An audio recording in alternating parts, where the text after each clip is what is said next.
Hi, my name is Marius Slavescu, and I'm a senior developer at a bank in Canada. But after work, I'm interested in robotics and specifically in self-driving cars in the last 2 years. 4 years ago, I started a company called STEMCA with a friend to actually teach kids robotics. I'm not going to show anything about it, but you can search for STEMCA Inventor on Google, and actually I didn't put any links to that one at the end. I probably can put one at the end. This talk is about self-driving cars, and I'll show a bit about open source self-driving cars platforms and initiatives. But let me start with how many of you would like to have a self-driving car? Or how many of you? Okay, so almost half. That's good. So we might not have them very soon, and during the presentation I'll explain a bit more about that. But when we'll have them, it's going to have a huge impact on the society and actually on everybody. Because as you can see, transportation, cars are everywhere to move people, to move products, and the moment automation takes over and people are not controlling those anymore, less jobs will be, of course, for those drivers, and also less control of how we move things around and how we move ourselves around. Okay, so let me go to the open source self-driving car initiative. It's actually at the bottom of this slide, and the logo of that initiative is actually that car, which is turn it around, and I said that I'm going to turn it upside down when we'll really have self-driving cars, fully autonomous cars. For now we are keeping like that. And you probably recognize the driver in that taxi, robot taxi from Total Recall in the picture there. If you click on that, all these are actually you can interactive. You can click on them and it will open an article behind where I explain how we can actually achieve self-driving cars with that kind of robots. But I'm not going to show that right now. Okay, so I'm going to start with the past and go a bit through a few milestones in how self-driving cars were initially thought, and then how some research teams actually worked on some of them. This is actually very interesting. I didn't know yesterday that actually since 25 we had the first remote control car, 1925. So it's amazing. After just a few years after the cars were invented, people already started to control them remotely. And again, you can click on this and read more about it later. This is another interesting milestone. John McCarthy is one of the founding fathers of artificial intelligence, and in 1969 he described like a robo or automatic chauffeur or robo chauffeur, where he envisioned that cameras, for at that time only for television, will be used to actually see the world around the car and drive the car around autonomously.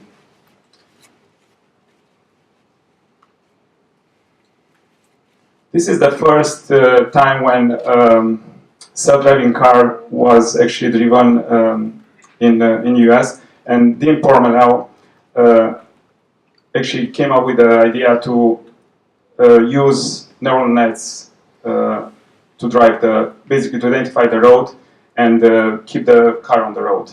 And this video shows a bit about that neural net. This was in 1992, I think, around 1992.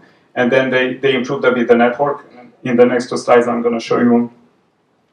So again, you can, after the event, you can go back and check those videos. I'm not going to go in some of them, I'll go in, but they are very interesting to show how that car looked like.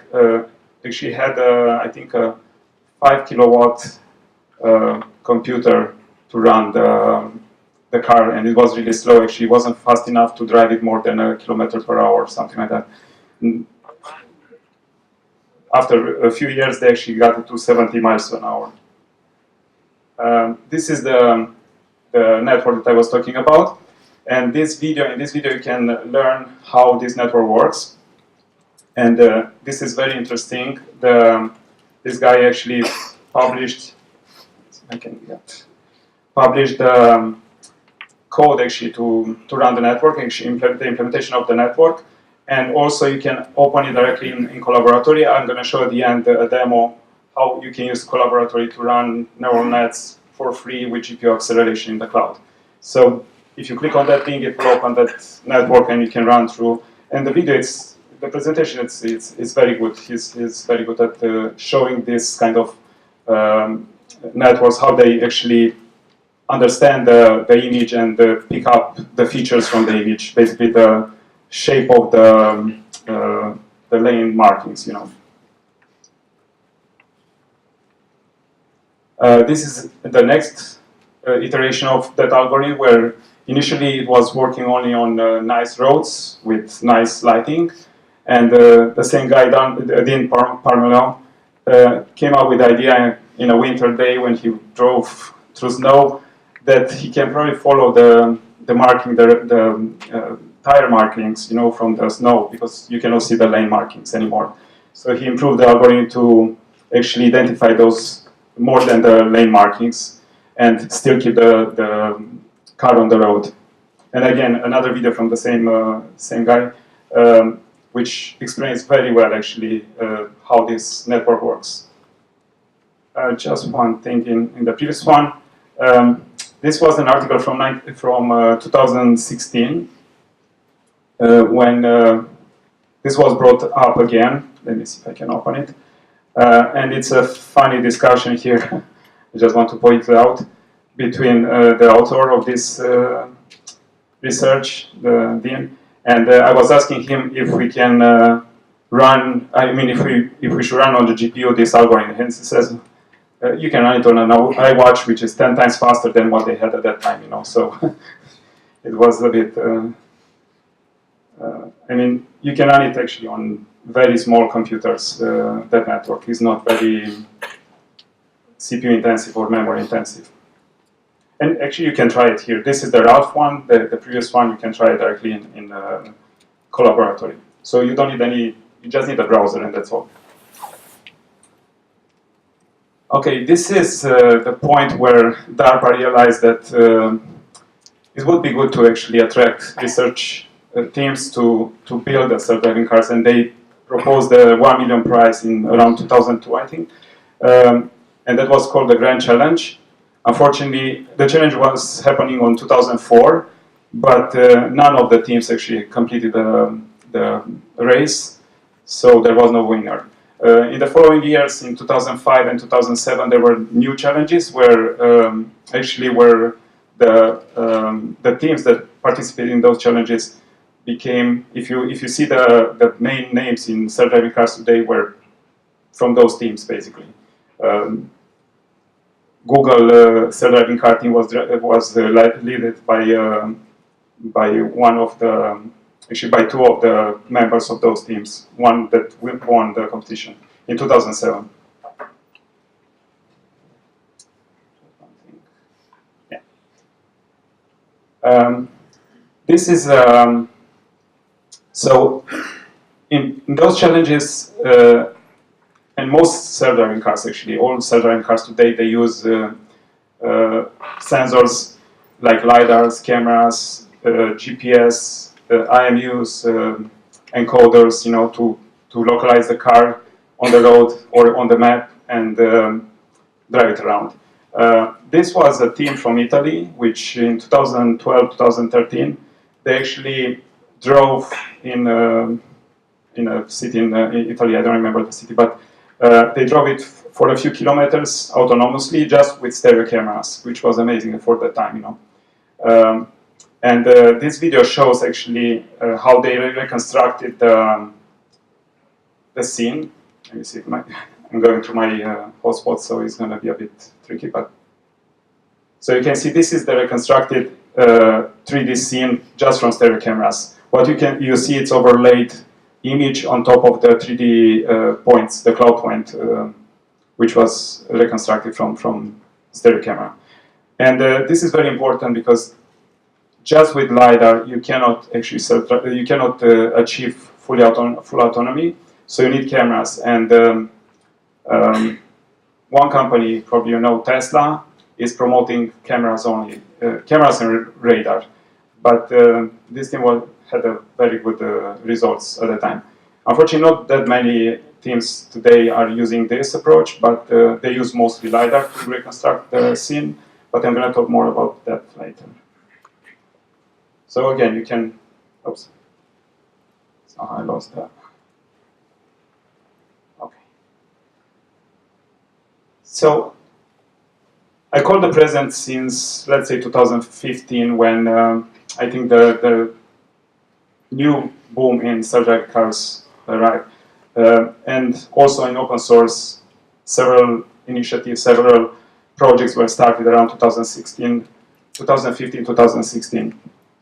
But Waymo actually started in 2009 after 2007 challenge, or actually, yeah, 2007 challenge. And later they split the team that was working on self-driving cars into a separate entity called Waymo. And this is the one that is spearheading the work there. And actually they are very advanced. They drove tens of millions of kilometers in both on the roads, and in the simulators billions of kilometers. And they have probably the most advanced technology right now. Unfortunately, these cars are very expensive. The sensors and all the components that are installed on these cars are expensive. So it's not going to be soon when we are going to see these cars on the street. What they are doing now, they are actually trying to get rideshare programs, like Uber was trying to do, with self-driving cars, and they do this in Arizona right now, in Phoenix, Arizona. So this shows the patent. It's up to 2017. I couldn't find a more recent one, but the picture is kind of similar today.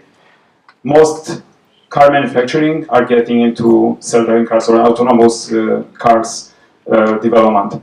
And these are the number of patents that they have. Google is pretty low there, but I think they have much more now. Toyota is very advanced. GM, it's also advanced. Yeah, and of course Mercedes and Ford, they have also. Audi announced recently that I think an A8 would be level 4, but I don't think it's working like that. So these are basically, you can see some companies here which are working on components, mostly sensors and perception, localization, and full systems. And of course, V2X, vehicle to everything communication. And at the bottom here, you can find all the top startups in self-driving cars. Actually, there are probably hundreds of startups right now working on self-driving cars, and a lot of money are invested in this area, especially in California area. So again, if you click here, you can see one of the most important ones. It's my connection is still working. Okay. It's Zoox, which is trying to build a platform for self-driving cars to install in other cars, basically. And there are several others that are doing similar things. These are some of the sensors that I use on self-driving cars. I'm not sure if you can see. The red ones are LiDAR. So in this case, I think we have 4 or 6 LiDARs. The light blue, it's radar. It's probably some of you have it for the blind spot assist, you know, that's using radar, or adaptive cruise control is using also radar. And the gray ones are cameras. And as I said, Tesla has only cameras and radar. They don't have LiDAR or long range radar. So these are used to localize the car on the street and detect obstacles and avoid them. This is a more detailed picture with other components, sensors, actuators, drive-by-wire, to control the brake, to control the acceleration, to read the wheel speed with encoders, and all kinds of other components here. The computer on the left side that runs, in this case, RS, the robotic operating system. This is actually a picture from 2017 from a startup called Voyage, which is trying to get self-driving cars in retirement homes, retirement communities in Florida right now. So there is a community, I think 100,000 people are there. They are trying to actually provide taxi with self-driving cars in that area. It's much easier there because it's private property and older people are moving slower, so it's not that hard to avoid them. So it's a very good, actually, the guy that led it, Google self-driving car team was basically the advisor for this company, and they chose this location very wisely because they can test easily there and without any problems. This is another picture which shows all kinds of other subsystems and communications with vehicle-to-vehicle, vehicle-to infrastructure, the cloud used for all kinds of analytics and to basically plan the... if you think about interconnected car, this is something that you need to put in place to actually achieve that. Although, in my opinion, an autonomous car shouldn't require any connectivity. Basically, should work by itself in any condition. At least avoid obstacles and follow the path.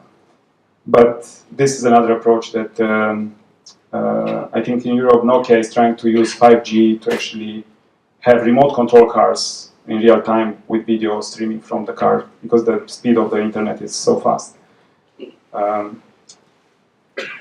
Now, on the component side, NVIDIA is pushing very hard on self-driving cars for deep learning, for AI in general, but for self-driving cars, they actually build a few of these boards, or they call it chip. But it's a board that you install in your car, and it's the main computer that actually runs all the algorithms to recognize the scene. And one of them, the older generations ran something like this that I have here, the bigger board that I have there. And I can explain more after the event. I have to go a bit faster through this. These are some videos with Google, Tesla, Cruise, and Mobileye. I will say the top companies that are, top technologies, best technologies in self-driving cars so far.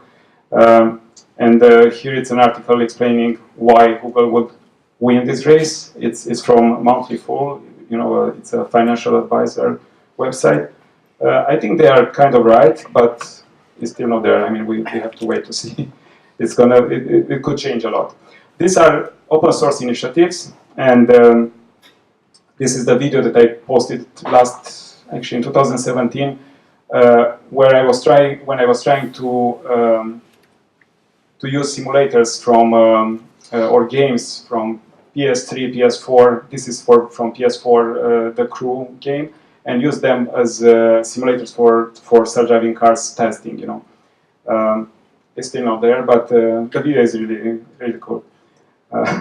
This is another engine, another game engine used for simulation. It's fairly recent. They just announced the Apollo. It's a Baidu project, open source project and commercial project for open source for self-driving cars.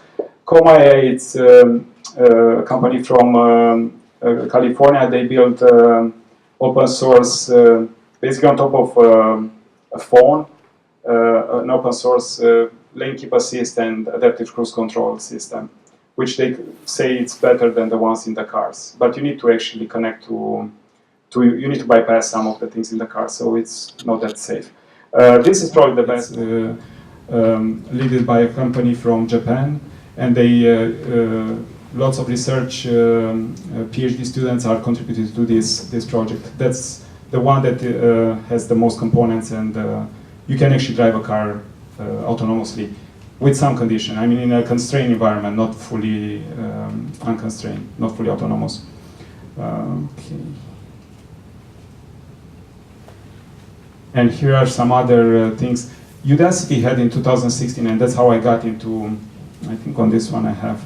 Yeah, if you read this article, I wrote it in 2016. This was my first Medium article. This was after I participated in the challenge from Udacity for self-driving cars. And I said in 4 weeks I got from 0 to 60, but 60 was the stars on the GitHub repository.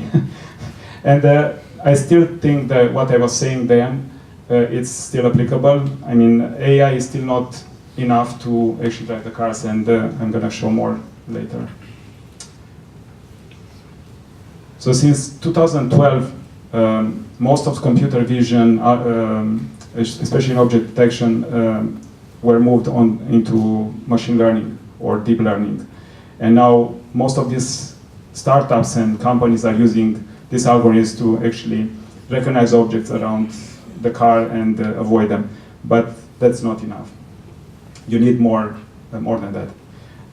Carla, it's a very nice open source simulator. And this is also new. This is ROS based, and it's also for self-driving cars simulation. So you can actually test your algorithms in those simulators very nicely. These are very, I mean, the games that I was trying on PS3, they are really nice too. And especially you cannot control what they are showing, you know, so it's, that's very nice because you don't have control over that. But in these simulators, you can actually place objects and do whatever you want with them and create all kinds of situations. And train your algorithms, train your networks to recognize those. Okay, so the future. My opinion is that with today's technology, we are not going to have full autonomy soon. So we need to do something else. And I think what Toyota is doing with the Guardian technology approach is basically they try to enhance the cars to, while the driver is, while the human is driving, basically monitor the human and help him to actually drive better. And at the same time learn how to drive the car. And they've been doing this for, I think, 4 years or 5 years. And they are the ones that invested a lot but didn't show much because they were focusing on this kind of technology instead of coming up with autonomy when the technology is not there yet. And I think open source initiatives, self-driving car initiative, will help to improve the collaboration across industry and all participants in this growing industry. Because if everybody is doing differently, at the end, the end result might not be the best. You know, if you collaborate and you try to share components and reuse, it is going to be better. That's always in software, and hardware is the same. This is a video from, this is an interview with a professor from University of College of London, which explains why what are the problems with the current self-driving cars technologies and companies. And it's very good, and I think the way he presents it's very good. So I recommend you watch it and understand what's going on in the industry right now, because it's some companies took a very risky approach, like Uber. You know, you remember last year they had a death. Somebody died because of a self-driving car, which wasn't actually self-driving. It was not detecting much around the car. But that approach is not very good for going forward, because we don't want to have people dying because of this technology. We want less people dying because of this technology. You know? This one is, again, most of the promoters of self-driving cars say that they will save lives and reduce traffic. Actually, this won't happen, because initially when we are going to have both combine the people and the self-driving cars, I mean human drivers and autonomous drivers, it won't, I think the traffic would increase, and also what happens if you don't have enough parking lots, or if the cars have to move continuously around. You might have more cars on the road than today. Today, most of the time the cars are in the parking lot, but in the future, if you think that all the cars can drive all the time, you're gonna have lots of cars. I mean, people will just send them to bring them nothing, you know, just to move them around. The one thing that might happen is ride sharing, which means that you're gonna share the car instead of owning. You're gonna use a company like Uber or any other ride sharing company that will appear, and basically call the car. In 5 minutes it will be to your door, and then after it takes you where you need to, the car goes to the next person, and so on and so on. So in that way, should be less cars on the road, but as this guy explains, I don't think it's going to happen. Now, in 2006, NVIDIA was promoting, and that's what I was saying in that article that they can do end-to-end machine learning or AI-based driving. So basically, you just give the algorithm images from the road, and you give the steering angle and acceleration, and it will learn how to drive. It works nice on the road where you went and learned on, but if you go on another road, it's not transferable correctly. You know, it doesn't transfer correctly. So that's a big problem, and most of the startups are using the same approach. They try to learn from images and from training data, you know. But you need to use other approaches. This is an interesting new article. I think it's from December, from MIT, a team from MIT, and they try to do the same thing again. That's why I said second try, but with a twist. Basically, they use maps, and they can provide alternate routes, and I think it's a bit better than what NVIDIA did in 2006. Again, I don't think this is going to be the end. And there is, I mean, we don't have the technology to basically run neural net that big to learn everything, every situation possible, and actually give you the proper result, the proper answer all the time. This is an article, again, recent article from a week ago, which brings some hope into this, because what they found is, as you can see here, the first image is an elephant skin, the second it's a cat, and the third one is just the elephant skin on top of the cat. And unfortunately, the neural net thinks it's an elephant, you know, because it's very biased towards the texture instead of the shape. So once we get neural nets architectures that are learning shapes instead of pattern, instead of texture, we are going to get much better at understanding the surroundings of and be able to actually create better autonomous systems. And here is the link to the article. And this is the thing that I was mentioning earlier. 3D reconstructions is very important. This was my focus in the last year and a half, trying to figure out how to bring, how to build affordable smart cameras with stereo cameras, basically, to reconstruct 3D and actually see where you are and see what's around you, and or not only for surgery cars, for any kind of robots. Think about personal robots like even lawn mowers or snow blowers or any kind of other automated systems. So these are two examples. This is an older one, and this one is actually a new kind of camera. It's called event camera, which is more can detect much better the motion and recognize the objects in the picture. And combining the two, stereo with event, it's probably the way we are going to improve the current systems. These are fairly new, the event cameras, but stereo cameras have been for a while. And here you can see an example from a drone, which, unfortunately, I get from a very nice drone which uses this technology. Let me just jump into here. So this is what the drone has. It has 6 stereo cameras, so 12 cameras, and it tracks all kinds of objects around. And here you're going to see how the drone sees the environment and how it's able to actually avoid going through the forest, avoid the trees. And so once we have this for self-driving cars with stereo cameras, then we are going to be able to do the same thing that these guys did.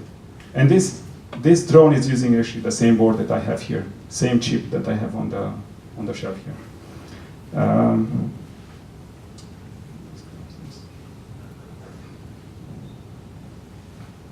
Okay, this is more how to get into this and how to learn more about this. This is a new website which has state-of-the-art papers in machine learning with code, so you can find code in GitHub and run it and play around with it, and it's very good. I recommend to go and search for whatever interest you have.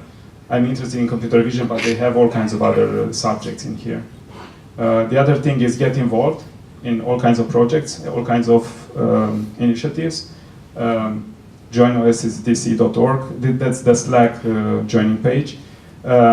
And we are looking to participate in this kind of racing leagues and competitions with small RC cars, driving with this kind of board that I have here. So lots of things you can do at lower scale to get started, Okay, so the demo.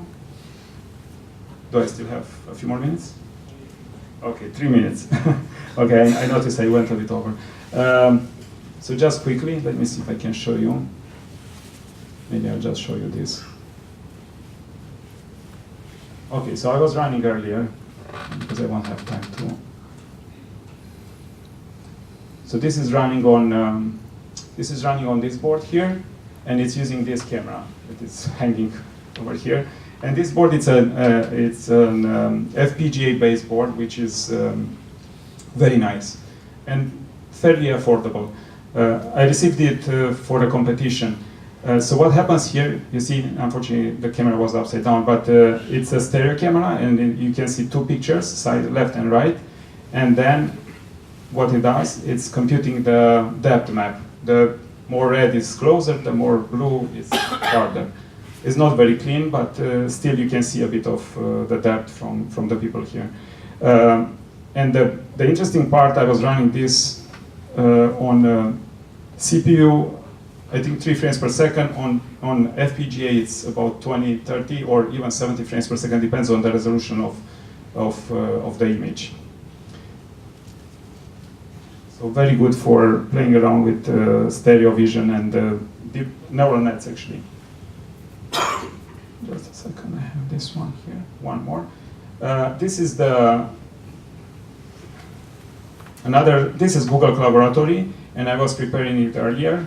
So what happens here, actually, I pulled the video from YouTube, and if I run again, it will run object detection on the, if it still works. Okay. And you can see it's showing the images a bit smaller, but showing the images from the video, and marking the objects with the bounding box. And you can do this from your browser now with GPU acceleration. This one runs now at about, I will say, 10 frames per second, 13 frames per second, which is really nice. It's showing a bit slower, but actually you can run it faster if you don't display and all of this for free from Google, And to get there, you just go to,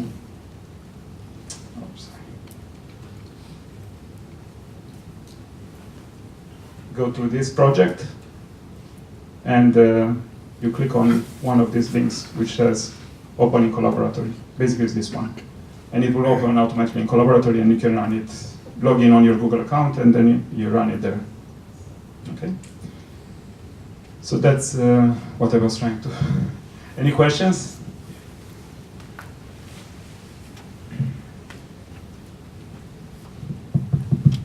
We have time for 2 questions. So you wanna? Yeah. I saw you first, but.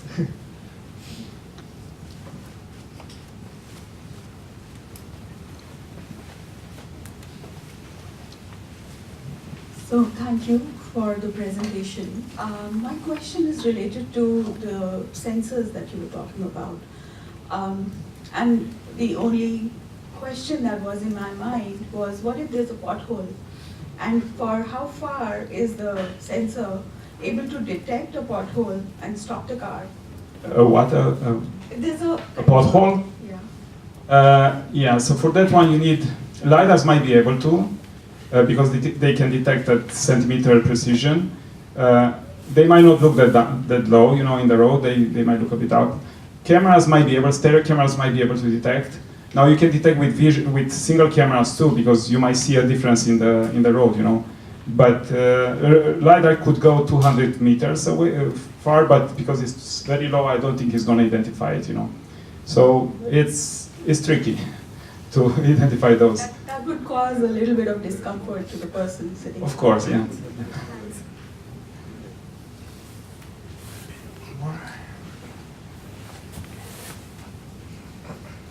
Hi, very nice presentation. What's your prediction, like by what year will self-driving cars become norm? Everybody says to this year, but it's not going to happen. Tesla said last year in 6 months they will have full time. I would say in 5 years probably, at most. Depends on how fast I'm going to move, you know. I think the best prediction is next year. Next year, yeah. All the time. Next year, we don't know which year, but next year for sure. Okay, thank you very much, Marius.